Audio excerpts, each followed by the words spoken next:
श्रीकांत जी ये कह रहे हैं, सवाल ये है कि क्यों जो पेपर लीक करता है देश के बच्चों के भविष्य के साथ खेलता है, ऐसे इंसान को कड़ी से कड़ी सजा का प्रावधान नहीं होता है। क्यों पेपर लीक हुए, जो लोग उसमें शामिल थे सबको जमानत मिल गई, 2026 में एक बार फिर से वही होता है। क्या अभी भी आप कहेंगे कि नहीं सब कुछ अच्छा है और पहले क्योंकि सरकारों में ऐसा हुआ है तो अभी भी हम उसको जायज मान लें? काम करता है उसको बनाने के तरीके आपने इस तरह से बनाए। मैं इसमें जो प्री और मेंस वाला पॉइंट आ रहा था उसमें एक पॉइंट और ऐड करना चाहूंगा। मैं क्योंकि राजस्थान से बिलोंग करता हूं इस लाइन को ऐड कर देना चाहता हूं कि राजस्थान के अंदर मेंस की कॉपीज तक, ये जो प्री वाला प्रोसेस बताया, इसके बाद मेंस की कॉपी भी मैम बाहर बिठाकर लिख दी गई। ये गुत्थी, ये सब गड़बड़ झाला आज से थोड़ी चल रहा है।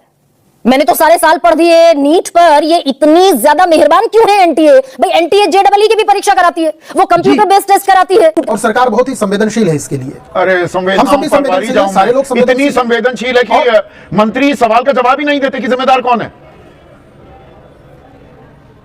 नहीं, मंत्री ने त्वरित कार्रवाई करते हुए, सरकार ने त्वरित कार्रवाई करते हुए एहसान किया। सीबीआई जांच त्वरित कार्रवाई व्यापक घोटाले से हम देखते आ रहे हैं। बिल्कुल व्यापक घोटाले के सारा पर्दाफाश हो गया।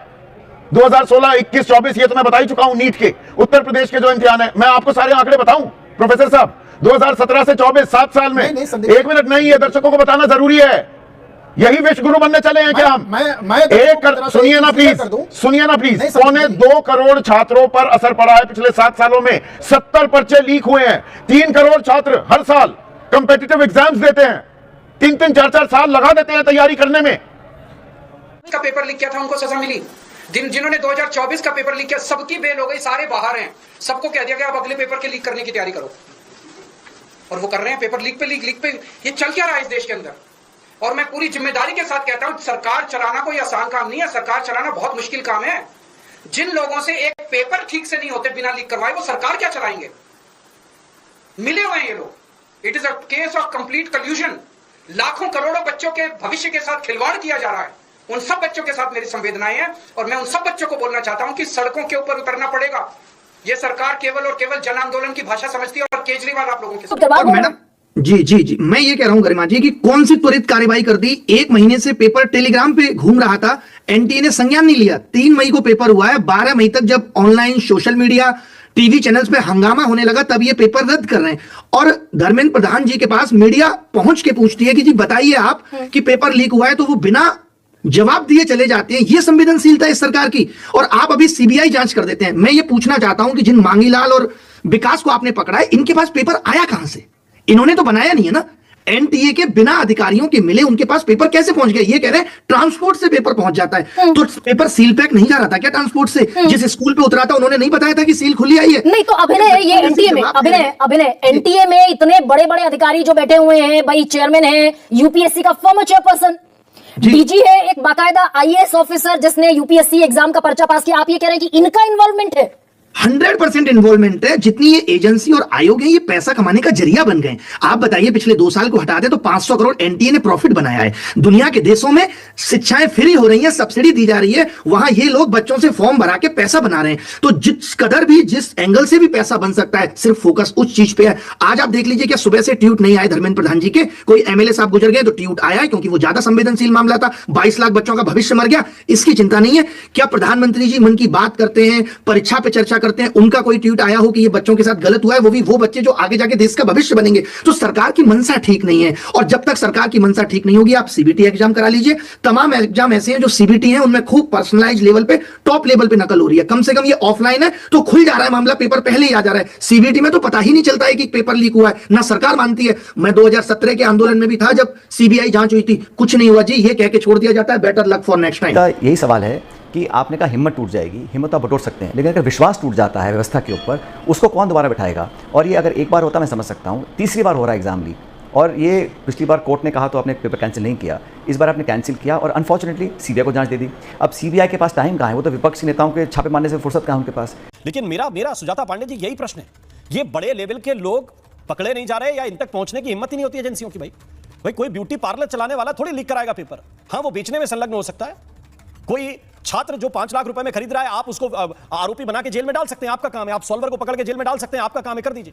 लेकिन क्या ये लोग पेपर लीक करा रहे हैं या जो बैठे हुए उन तक पहुंच ही नहीं रहा? बच्चे की बात करें ना, पूरा परिवार इन्वेस्टेड होता है। और हम सब जानते हैं महंगाई के ज़माने में ट्यूशन, कोचिंग, मेस का खाना, किराया देना, जो गांव के बच्चे बाकी शहर में पढ़ते हैं, उन पर क्या बीतती होगी? तो जिस आपने कहा न्यू नॉर्मल है, जो आपने अधिकारी हैं तो बोल दिया आपने, लेकिन जिन पर बीतती है उन पर क्या उनके अरमान हैं, उनके एम्बिशंस हैं, और मोर इंपॉर्टेंटली जो विश्वास एक व्यवस्था पे होता है, अगर वो चरमरा गया तो देश के लिए बड़ा संकट पैदा हो जाएगा। परीक्षा पे चर्चा हमारे प्रधानमंत्री करते हैं, कब एक बार पेपर लीक पे चर्चा भी हो जाए उनसे, आधे घंटे में हम सारा समाधान निकाल लेंगे।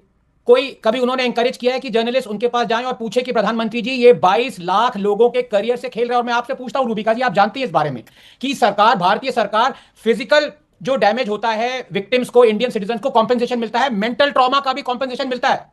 जब तक मेंटल ट्रॉमा का 22 लाख स्टूडेंट्स को कॉम्पेंसेशन नहीं दिया जाएगा तब तक ये ना तो मंत्री टस से मस होंगे, ना इनके नीचे जो आईएएस ऑफिसर्स हैं वो टस से मस होंगे। क्रिमिनल्स तो पकड़े जाएंगे, वो तो कोर्ट आदेश दे देगा, लेकिन वो अगले साल नए क्रिमिनल्स आ जाएंगे।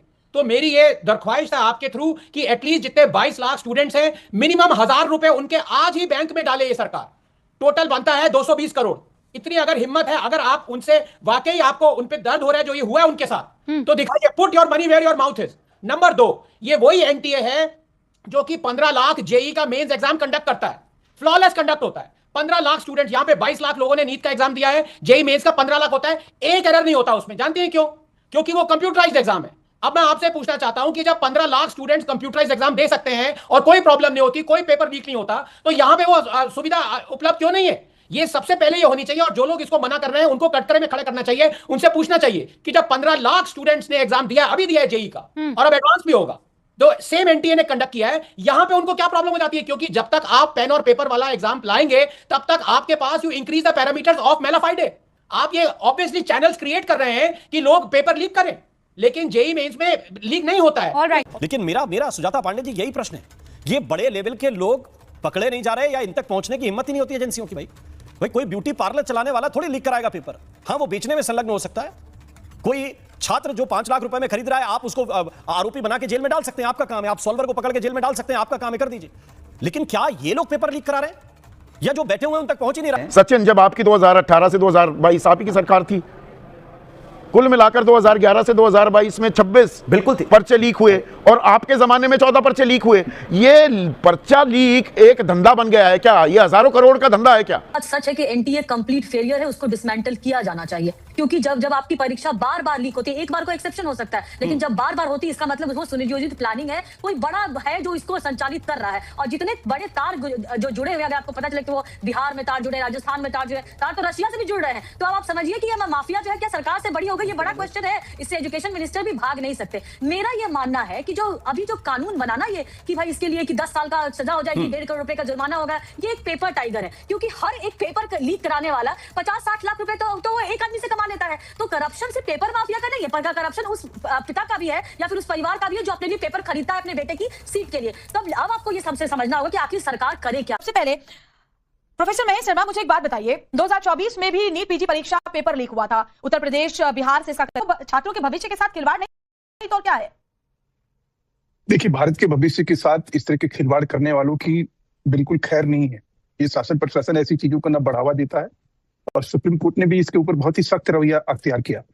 और जिस प्रकार से इसको लेकर एक कमेटी बनी, कमेटी की रिपोर्ट पर जो कार्रवाई हुई, सवाल यह है कि इस देश में अपराध और अपराधी का मतलब ये नहीं होता है कि इस देश में जो कानून है, इस देश में जो एजेंसीज हैं वो फेल हो गई। हम इसका अगर ये मायने निकालेंगे तो इनके हौसले और बुलंद तो होंगे। क्या मायने निकाले जाएं सर इसके आपके साथ? इसका मैं ये कह रहा हूं कि अगर इस तरह की कोई चीज अनियमितता कहीं हुई है, महज अफरा तफरी मचा देने मात्र से इसका सोल्यूशन नहीं निकल जाएगा। जैसे एनटीए ने कहा, उसके बाद पर कहीं भरोसा करना पड़ेगा कि अनियमितता की जो बात थोड़ी बहुत जो आई है उसकी जांच जो है उन्होंने एजेंसियों को भेजी है और उसकी जांच चल रही है। अब उसके पीछे जो है इस तरह का अवाल बवाल और सवाल क्रिएट किया जाए, बच्चों को अवाल बवाल और सवाल न उठाए जाए, इस तरह की बात कही जा रही है। प्रोफेसर अखिल